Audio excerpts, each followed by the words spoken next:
आतिशबाजी में आप तमाम दोस्तों के बीच झूमती झुमाते हुए कार्यक्रम को धीरे धीरे आहिस्ता आहिस्ता आगे की ओर बढ़ाते हुए, लेकिन मैं देख रहा हूं कि काफी लोग मजे ले रहे हैं इस कार्यक्रम का, लेकिन उसमें बढ़ चढ़ के भाग ले रहे हैं हमारे छोटे छोटे बच्चे। अगर इस टाइम मम्मी पापा कह दे पढ़ने के लिए तो कहेगा नहीं मम्मी मुझे पेट दर्द कर रहा है, माथा दर्द कर रहा है, लेकिन प्रोग्राम पूरी रात देखेगी, है कि नहीं? इसलिए मैं कहना चाहूंगा इस छोटे से बच्चे के लिए कि बाहर मेरे देश और शाबाश मेरे इंडिया, कि बाहर मेरे देश और शाबाश मेरे इंडिया, हर साल पैदा करता है तू एक नया ऑस्ट्रेलिया। कोई देश आगे है कल कारखानों में तो कोई देश आगे है रॉकेट उड़ानों में, लेकिन हमारा देश आगे है जनसंख्या बढ़ाने में।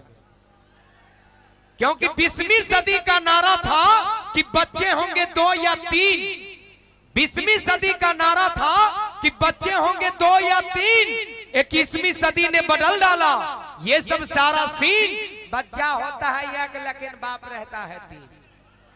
इस तरह से बच्चे का भविष्य अधर्म में अटक जाएगा।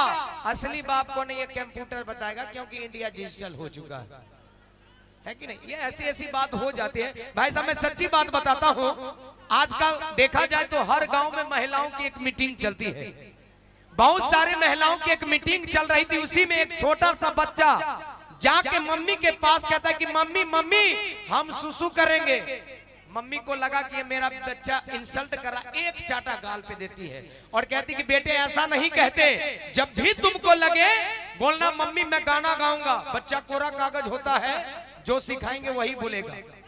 जब भी बच्चा को लगता बोलता मम्मी मैं गाना गाऊंगा, मम्मी समझ जाती, जाके करा देती। एक दिन की बात है, बहुए के मम्मी और पापा में झगड़ा फंसा, मम्मी रूठ कर मायके चली जाती है और बच्चे को छोड़ देते हैं अपने पिताजी के पास। 12 बजे रात में बच्चा उठ के कहता है पापा पापा हम गाना गाएंगे। अरे इतना रात के गाना गाता है कोई, सो जाओ। कहा नहीं पापा हम गाना गाएंगे।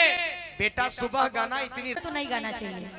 आपके यही बेगूसराय के यहाँ के बिहार के शारदा सिन्हा दी माटी का गाना गा गा करके पद्मश्री पाई, तो कम से कम अपनी माटी की लाज रखिए। और हमारा अगर आप सबने हमको बुलाया है तो जरूर हमको सुना होगा, सबने सुना होगा मुझे, है ना?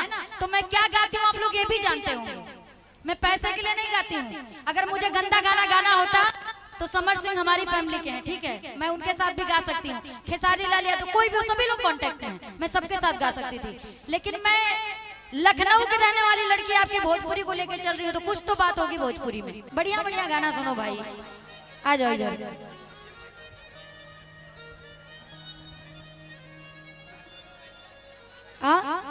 उसको अभी लास्ट में तो हर रिकॉर्डिंग बन जाए, तू तो एकदम पगलवा देला।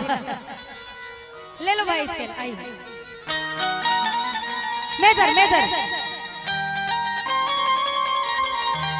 चांदनी चांदनी का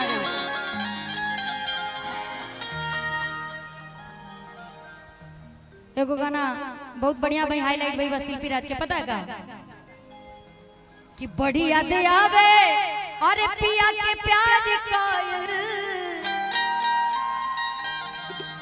दिनवा रतिया तरतिया अरे पहाड़ दिन भाई का कहे करे जमोरा रही जाला जारी के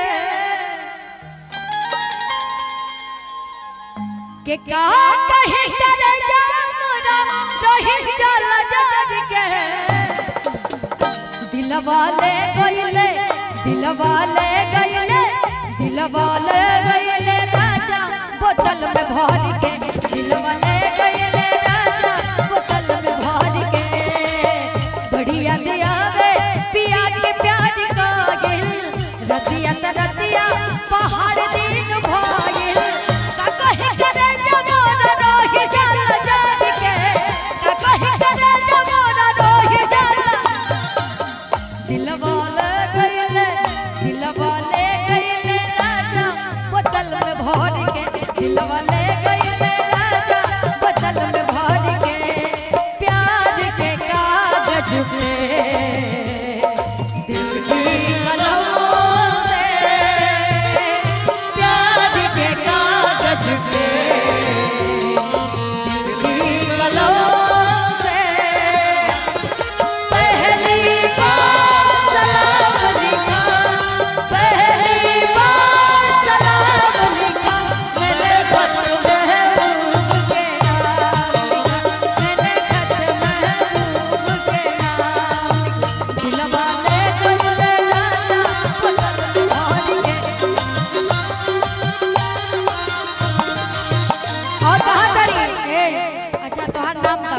तोहर नाम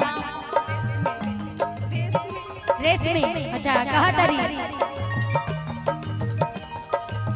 छूटल वही गबनवा के हरदी सरदी में गबना करावला बेदरदी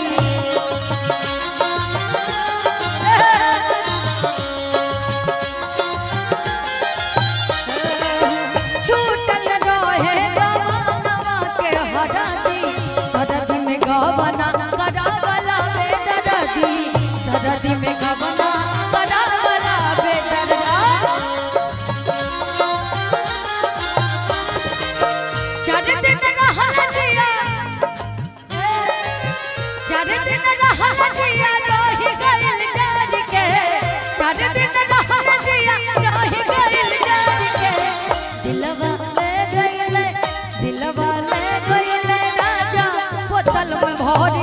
दिलवा ले गइले राजा बोतल में भर के परदेसिया परदेसिया ये सच है पिया सब कह दे तुझको दिल दे दिया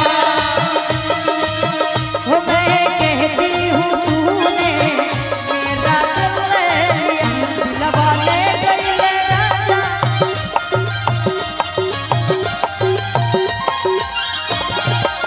और कहा तारी जाए के बेडिया पलमुआ से पूछनी फिर कब अइबा सजनवा से पूछनी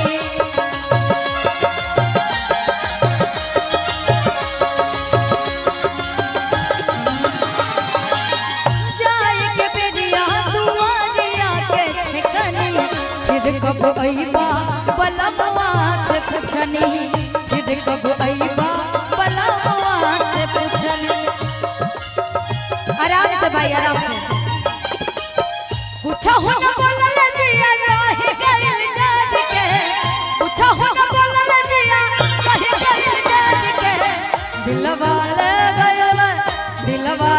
गइल राजा बोतल में भर